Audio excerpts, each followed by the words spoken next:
சிவமாருதி நேயர்களுக்கு வணக்கம். இறைவனை வழிபட்டு அவரின் முழு அருளை பெறுவதற்கு மற்ற எல்லா வழிபாட்டு முறைகளை விட விரைவில் பலன் தரக்கூடிய விரத வழிபாட்டு முறை ஒன்று இருக்கிறது.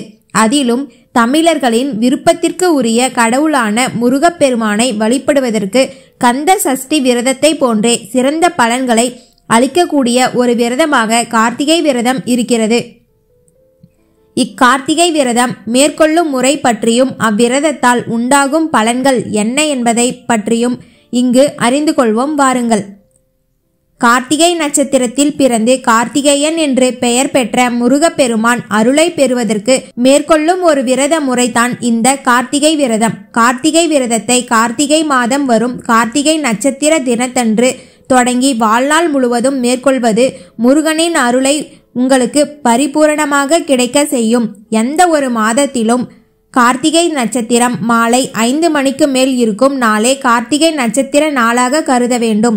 கார்த்திகை விரதம் மேற்கொள்ள இருப்பவர்கள் கார்த்திகைக்கு முந்தைய நாளான பரணி நட்சத்திரத்து அன்று நண்பகல் வரை உணவு உட்கொண்டு அன்று இரவு உணவு உட்கொள்ளாமல் விரதம் இருக்க தொடங்க வேண்டும். மறுநாள் காலையில் எழுந்து நீராடி முருகன் கோவிலுக்கு சென்று வழிபட வேண்டும். மேலும் அன்றைய நாள் முழுவதும் உணவு உண்ணாமல் இருக்கவும் வேண்டும்.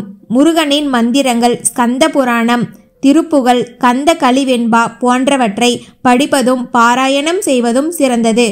உணவு உட்கொள்ள வேண்டிய உடல்நிலை கொண்டவர்கள் பழம், பால் ஆகியவற்றை உண்ணலாம்.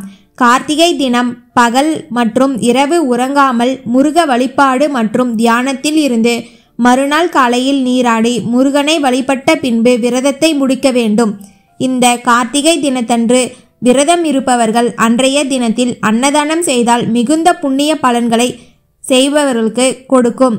கார்த்திகை நட்சத்திர விரதம் மேற்கொண்டு வருபவர்களுக்கு நீண்ட ஆயுள், நோய்கள் மற்றும் துஷ்ட சக்தி பாதிப்புகள் அணுகாமை, உடல் மற்றும் மன நலம், மக்கட்பேறு, செழிப்பான பொருளாதார நிலை போன்றவற்றை முருகனின் அருளால் ஏற்படும். இந்த விரதத்தை 12 ஆண்டுகள் வரை மேற்கொள்பவர்களுக்கு முருகப்பெருமானின் தரிசனம் கிடைக்க பெற்று மரணம் குறித்த பயங்கள் நீங்கி இறுதியில் முக்தி நிலை கிடைக்க பெறுவார்கள் என்பது ஆன்றோர்களின் வாக்காகும். கார்த்திகை விரதம் இருந்தால் என்ன கிடைக்கும்? யாரெல்லாம் இந்த விரதம் இருக்கலாம்? சஷ்டி விரதத்திற்கு பிறகு முருக பக்தர்கள் பலராலும் கடைபிடிக்கப்படும் மிக முக்கியமான விரதம் கார்த்திகை விரதமாகும். சஷ்டி விரதம் பற்றி பலருக்கு தெரியும் என்றாலும் கார்த்திகை விரதத்தின் சிறப்புகள் பற்றி பலருக்கும் தெரிவதே கிடையாது. கார்த்திகை விரதம் இருந்தாலும் என்ன பலன் கிடைக்கும்? கார்த்திகை விரதம் இருக்கும் முறைகளை பற்றி இப்பதிவில் நாம் பார்ப்போம் வாருங்கள். முருகப்பெருமானுக்கு மிக முக்கிய விரதங்களில் ஒன்றாகவும் நட்சத்திரமாகவும் கருதப்படுவது கார்த்திகை விரதம். மாதந்தோறும் கார்த்திகை நட்சத்திரம் வரும் நாட்களில் இந்த விரதம் கடைபிடிக்கப்படுகிறது. முருகப்பெருமானின் அருளை பெறுவதற்காகவும் முருகப்பெருமானிடம் வேண்டிக் கொண்ட காரியங்கள் நிறைவேறவும் பலரும் சஷ்டி விரதம் தான் இருப்பார்கள். கார்த்திகை விரதத்தை வெகு சிலர் மட்டுமே தொடர்ந்து கடைபிடிப்பதும் உண்டு.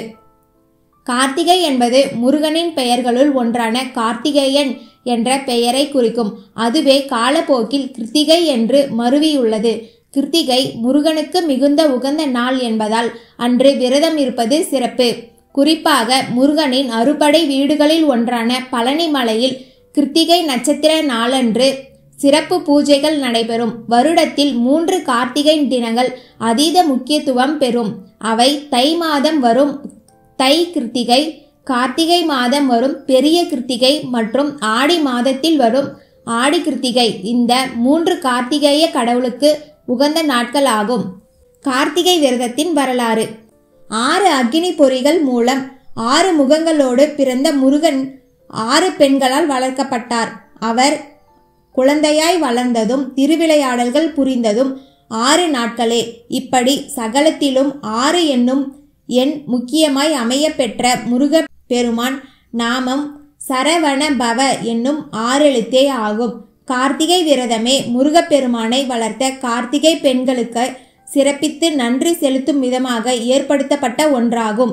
சூரனை வதம் செய்த ஆறுமுகன் தோன்றியதும் அவனை கார்த்திகை பெண்கள் பாலூட்டி போற்றி வளர்த்ததும் குமரன் வளர்ந்ததும் அவனை சேர்ந்து ஒன்றாக உமையாளுடன் அங்கே எழுந்தருளிய சிவபெருமான் கார்த்திகை பெண்களை போற்றி வாழ்த்தி இனி கந்தன் இந்த பெண்களின் பெயரால் கார்த்திகேயன் என அழைக்கப்படுவான் என்றும் சொன்னார்.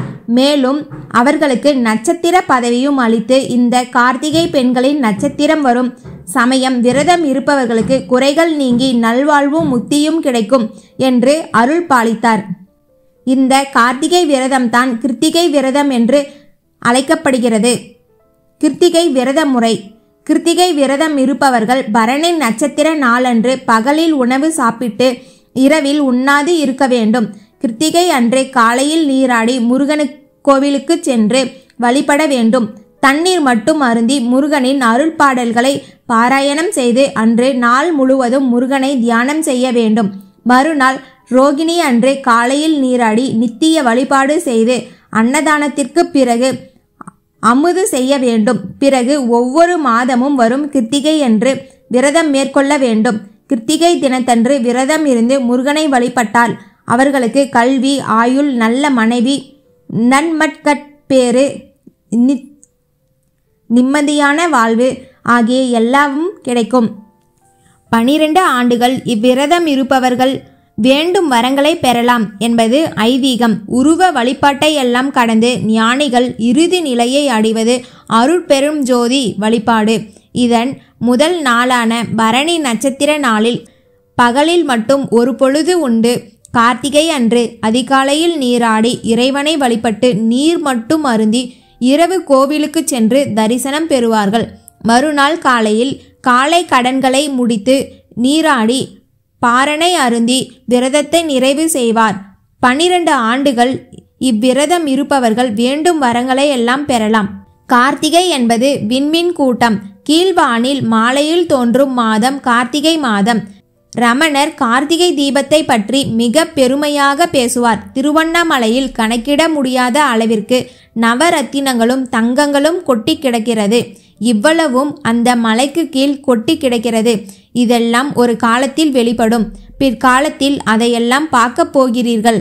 அதனால்தான் அந்த மலையை சுற்றினாலே அத்தனை இன்பம் கிடைக்கும் என்று சொல்வது. அந்த அளவிற்கு மிக பழமையான மலை. அதனால்தான் இறைவன் அங்கு வந்து ஒளி பிளம்பாக வெளிப்படுகிறார். உருவ வழிபாட்டையெல்லாம் கடந்து ஞானிகள் இறுதி நிலையை அடைவது அருட்பெரும் ஜோதி வழிபாடு.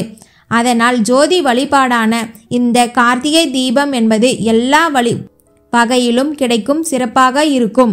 நிம்மதியான வாழ்வு ஆகிய எல்லாமும் கிடைக்கும். நன்றி. சிவமாருதி சேனலை சப்ஸ்கிரைப் செய்யுங்கள்.